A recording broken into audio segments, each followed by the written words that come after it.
All right, Bert. Something that I keep hearing said, and Belichick used to talk about it, is that the first couple games now of the NFL season are an extension, essentially, of the preseason. Starters don't play in the preseason. Uh, the lines don't have time to gel, things of that nature. Mayo, we know Mayo ran a very intense camp by all reports. Is that a strategy that the Patriots have used that will benefit them early in the season because teams that are looking to make long playoff runs are willing to sacrifice a little bit at the beginning of the season to have more on the back end? Yeah, I mean, I think you can see the differing approaches from team to team, Fred, because I will say this, but to begin with, like more teams are running more intense training camps now. I think some of the sports science has swung back around. So you've got more 2.5 hour practices across the league now. You have more contact, I think, in camp than you've had the last couple of years. So that's becoming a little bit more normal. And we've seen that from contenders like San Francisco, Baltimore, Detroit, Kansas City, all those teams in the conference title games last year. And all of them had and have had for as long as their coaches have been there, tough, intense training camps. I think it comes down to roster management, and really, if you look at the way, say, the Niners handled their opener, I think if like that had been the NFC title game, Christian McCaffrey plays, but it didn't make any sense for them to do that, and they won going away without him, and they were able to get a pretty good performance from Jordan Mason in his spot, so they do that. The Bengals, like I think with some of the management of their roster, you see, all right, it's going to take us some time to get everybody healthy and everybody up and running. So let's not do anything crazy. T. Higgins sits out with the hamstring. Obviously, Marius Mims was never going to play because he's more injured. And they're working Jamar Chase back. So I think different teams approach the first few weeks of the season in different ways. It can be affected by what kind of program it is. It can be affected by what sort of team it is. In that, if you are Gerard Mayo in New England or a Mike McDonald in Seattle, for that matter, there's a lot of incentive to go and give yourself some proof of concept and give your players some proof of concept, right?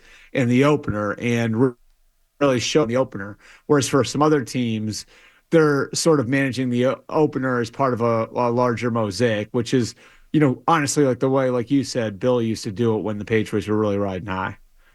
All right. So when Van Pelt says they're going to have a versatile offense Mm-hmm. that requires throwing the ball, which I would not suggest if I was the Patriots, do you see this getting Brissett becoming someone who throws the ball 40 times in a football game? Well, versatile offense means also that like you're running the ball in different ways, and I do think having a quarterback who's a run threat, and Jacoby is one. He's not Lamar Jackson back there or Josh Allen back there, but he is a run threat. Uh, Allows you some versatility in the running game. I also think that like if you look at the way that the game played out Sunday, it was about perfect for them. And you can afford to play that way when the score is low. I think the question is going to be the defense looked great on Sunday. You can't take anything away from them. That's, an offense they were going against that's, been to two championship games and a Super Bowl over the last 3 years. So you can't take that away from them. Can they do that on a week to week basis? It's really hard to try to play that sort of game every single week in the NFL in this day and age. You can do it. You're just walking a very narrow path to victory every week. And so the Patriots can be versatile. They can lean on the run game. They can do different things as long as they can manage games certain ways. And I think in order to do that, because they aren't all that explosive offensively, it's really going to come down to their defense maintaining this level of performance. Okay, I don't want to get into like a semantics argument, but versatility in the run game is not the same as a versatile offense. But I understand what you're saying, and I get it. But if they do just stick with that, can they continue, that extra offensive lineman? Can they, I mean, that worked, Yeah. That worked for, a time against the Bengals, but, let's not make more out of it than it was. I mean, it was a low score. It's also game. on tape now. Yeah, and it's on tape. And really what they accomplished more than anything, Bert, was I think time of possession and just killing a bunch of clock when they already had the lead. So, how often does that really work in the NFL week in and week out? I mean, it's hard, there have been teams that have won that way, but there are fewer of those teams now than there used to be for sure. Um, and I can you win 13 to 10, 20 to 17 every single week in today's NFL? Probably not, especially when you're living in the AFC. Now, I'm trying to think of a team that does that. Like, I mean, you could say like the Niners can play that sort of game, but they also are capable of playing in a shootout, right? Like because of all of the weapons that they have around Brock Purdy. The Eagles have been able to play that sort of game, but they've got AJ Brown and Devontae Smith and Saquon Barkley and Dallas Goedert. So the teams that have done it best are still pretty loaded and capable of getting into shootouts. Um, you can win that way. I think you definitely can win that way. Can you win that way every week? Can you build a whole season playing that way? That's where I think it becomes a little bit more difficult. But for the here and now, Bert, can they win that way this weekend against Seattle? Can they win that way against the Jets or the 49ers, who are the next two teams on the schedule? I mean, they're going to have to get versatile pretty quick here. So Seattle's like an interesting one. Seattle, like I look at where the Seahawks are, and they're playing the Ravens type of defense, the Ravens style defense, and they've also got like a full complement of weapons around Geno Smith, right? So they're going to give you unscouted looks because they only have again 1 week on tape, and they're going to be probably a little more difficult to prepare for than the Bengals were because of that dynamic. Not saying they're as good as the Bengals. And then offensively, we talked about Gonzalez in the midday show yesterday and the job that he did with Jamar Chase. And I know he wasn't covering him every play, but like because T. Higgins was out, because Tyler Boyd is gone, like the Patriots could go into that game and say, if we take away Jamar Chase, they've got a bunch of young guys who probably aren't ready yet. And it wound up working. This week, if you take away DK Metcalf or you take away Tyler, then you have Tyler Lockett. If you take away Tyler Lockett, then you have Jackson Smith and Jigba. And then behind Geno Smith, you've got I think a guy who's going to be one of the best running backs in football this year, and it's Walker. So it's a different challenge this week for sure. Looking ahead, and in terms of what the Patriots have coming up on the schedule, you look at how the defense played, you look at the special teams play.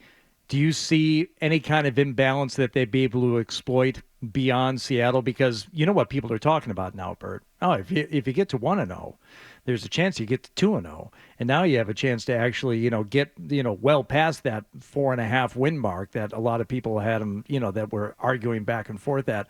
Do you see any other imbalances? I know it's only been a week, but something that they might be able to exploit with maybe just defense, special teams, and and their quote unquote versatile offense, the versatile run game. I'm looking at the schedule now, and it's, obviously, again, not to make light of what happened last night, but like the Dolphins would seem a lot more susceptible now, than they were. And you got them on October 6th.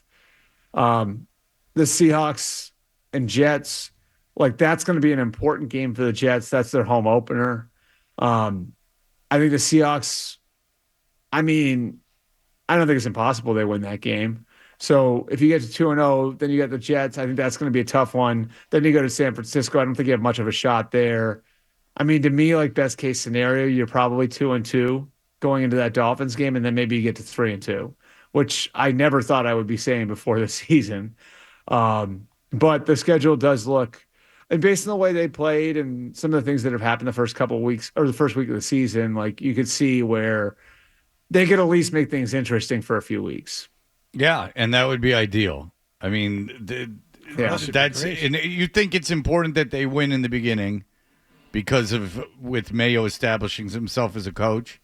Yeah, no, I do, and I think it's like it's one thing like that. I think and we've talked about this with the ex-players, right? Like all of the guys who've succeeded over the last few years, D'Amico Ryans, Mike Vrabel, Dan Campbell, this generation doesn't just buy into a coach, right? Like this generation of player like needs to be sold on a program and everything else. And for certain coaches, like it's an uphill battle trying to earn respect and win the respect of their locker room. And the ex-player sort of already has that hurdle cleared, right? So D'Amico could walk in the room and immediately, the guys are sitting up and have their eyes forward in the meeting room, right? Same goes for Mike Vrabel. Same goes for Dan Campbell. Same goes for Kevin O'Connell, in Minnesota, because all those guys know the guy at the front of the room did it.